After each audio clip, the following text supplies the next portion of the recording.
Labą dieną, su jumis Denisas. Kai buvau prižadėjęs, ar nebuvau, nebeatsimenu. Tai turiu vanilinį miau. Ir dar yra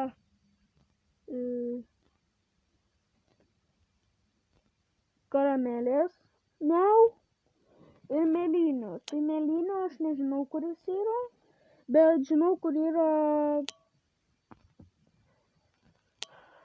karamelės. Tai jeigu norit karamelės miau skonio ragavimo, tai spauskite tą mygtuką like ir tikrai jis bus. Ir dar turiu tokį šokoladą braškinį. Ir jūs, man atrodo, žinote, kad tokį šokoladą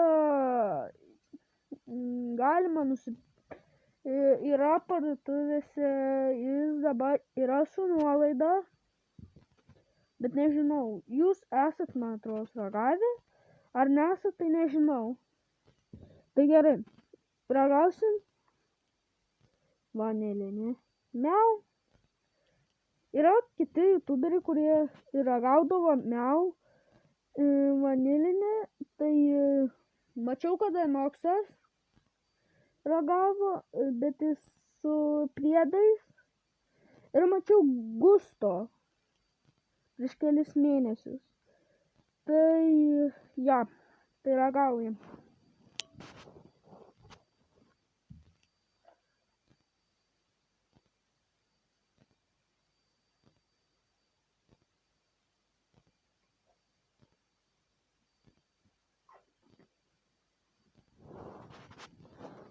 Jeigu žiūrėt Gusto video, tai čia tikrai gali sakyt, vanilės nesijaučia. Nei biški, gal biški, bet tas yra pieno nesijaučia. Nu toks, nemoku net išvardinti, koks jo tas skonis, nes keistas. Ir dabar ragausim šokoladą.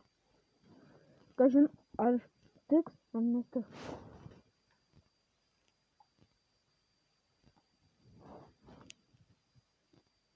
Žinot, kai kas? Kaip braškinis miau. Pats paviršius. Vidus yra kaip tos, žinote, kai yra milteliai sprogstantys burnoje. Tai jis nesproginiai, bet jau toks skonis. Tai labai skanu būtų pasisaldinti, tai būtų liuks. Jeigu norite tokių video, paspauskite tą raudoną mygtuką prenumeruoti ir laiką. Tą mygtuką laiką. Ir su jumis buvo Denisko. Ir ate.